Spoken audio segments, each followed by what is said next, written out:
Hi friends, welcome to my channel. എല്ലാവർക്കും ഈദ് മുബാറക്. ഇന്ന് ഈദായിട്ട് സ്പെഷ്യലായിട്ട് ഉണ്ടാക്കുന്നത് ഒരു ഉള്ളിക്കറിയാണ്. ചിലർ ഉള്ളിത്തീയൽ എന്നൊക്കെ പറയും. നമുക്കത് ഉണ്ടാക്കാൻ എന്തൊക്കെയാണ് വേണ്ടതെന്ന് അറിയാം. ആദ്യമായിട്ട് ഞാനൊരു 1/4 കിലോ ഉള്ളി എടുത്തിട്ടുണ്ട്, ചെറുതായിട്ട് അരിഞ്ഞു വെച്ചിരിക്കുന്നു. വെളിച്ചെണ്ണ ചൂടായിട്ടുണ്ട്. നമുക്കിനി കടുക് ഇടാം. കടുക് പൊട്ടിയിട്ടുണ്ട്. നമുക്കിനി വേപ്പിലിടാം. അരിഞ്ഞ് വെച്ചിരുന്ന ഉള്ളി ഇടാം.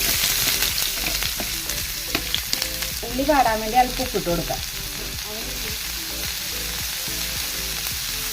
ചെറുതായിട്ട് കഴിഞ്ഞാൽ പച്ചമുളക് ഇട്ട് കൊടുക്കാം.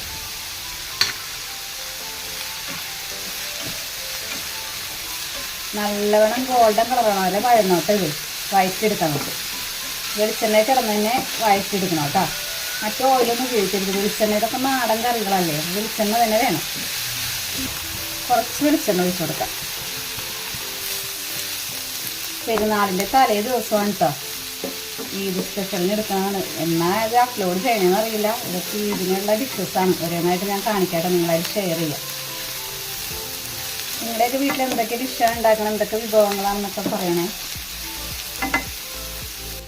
ഉള്ളി പാടുന്ന സമയം നമുക്ക് അതിനുള്ള തേങ്ങ വറുത്തെടുക്കാം.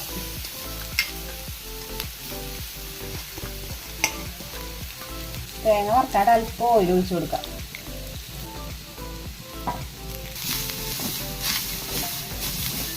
തേങ്ങ നല്ല ഗോൾഡൻ കളറാണ് വരെ വറുത്തെടുക്കണം കേട്ടോ. നിങ്ങളെ ഉള്ളിക്കറി ഇങ്ങനെയാണ് ഉണ്ടാക്കുന്നത്. എല്ലാവരും കമന്റിലൂടെ അറിയിക്കണേ. എല്ലാവരുടെയും പെരുന്നാൾ വിശേഷങ്ങളൊക്കെ അറിയിക്കണം കേട്ടോ. മിക്ക വീട്ടുകളിലും ഇപ്പോൾ ബിരിയാണിയൊക്കെ ഇരിക്കും ഉണ്ടാക്കണേ. ഞാൻ സിമ്പിളായിട്ടാണ് എപ്പോഴും ഉണ്ടാക്കാറ്. ഇവിടെ മക്കൾക്കായാലും ഹസ്ബൻഡിനായാലും ഇങ്ങനെയുള്ള ഡിഷസിനോടാണ് താല്പര്യം.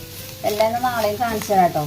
നമുക്ക് തലേന്നുള്ള പ്രിപ്പറേഷനാണ് കാണിക്കുന്നത്. കുറച്ച് കാര്യങ്ങൾ അതവിടെ ഇരുന്ന് ഫ്രൈ ആവട്ടെ. വെളുത്തുള്ളിയും കറിവേപ്പിലും ഇട്ട് കൊടുക്കാം. ഞാൻ വെളുത്തുള്ളി ഇടാറുണ്ട് കേട്ടോ. അപ്പോൾ ഇഞ്ചിക്കറി ആയാലും ഉള്ളിക്കറി ആയാലും ഉണ്ടാകുമ്പോൾ വെളുത്തുള്ളി ഇടും. മൂത്ത് വരണോട്ടത്. ഉള്ളി ഏകദേശം ഗോൾഡൻ കളറായി വന്നുണ്ട് കേട്ടോ. എന്തെങ്കിലും തെറ്റുണ്ടെങ്കിൽ ക്ഷമിക്കണം കേട്ടോ. നല്ല തിരക്കിലാണ്. എല്ലാവർക്കും അറിയാലോ. പ്രത്യേകിച്ച് എന്തെങ്കിലും വിശേഷപ്പെട്ട ദിവസങ്ങളൊക്കെ വരുമ്പോൾ നമുക്ക് എല്ലാവരും കൂടെ ഒരാളല്ല നമ്മൾ ചെയ്യാനുള്ളൂ. എല്ലാവരും ഒറ്റയ്ക്ക് ചെയ്യണം.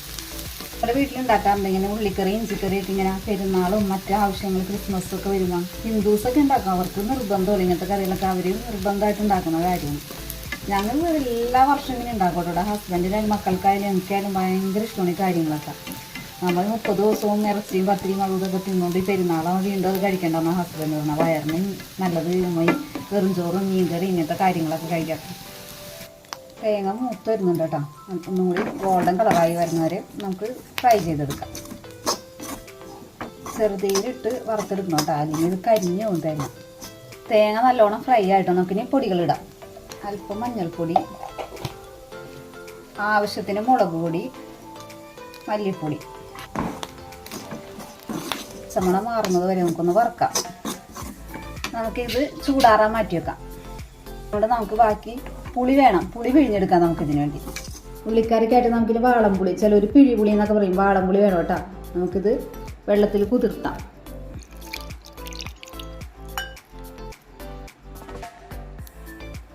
വറുത്ത് വെച്ച തേങ്ങ തണുത്തിട്ട് നമുക്ക് അത് അരച്ചെടുക്കാം. ഉള്ളി നല്ലോണം ഗോൾഡൻ കളറായി വെന്തിട്ടുണ്ട്. നമുക്കിനി അരപ്പ് ഒഴിക്കാം. അരച്ച് വെച്ചാൽ നല്ല ഫൈനായിട്ട് അരച്ച അരപ്പാണ് കേട്ടോ. ഇങ്ങനെ പുളി ഒഴിക്കാം നമുക്ക് ആവശ്യാനുസരണം. ഇതിനാവശ്യമായ പുളി.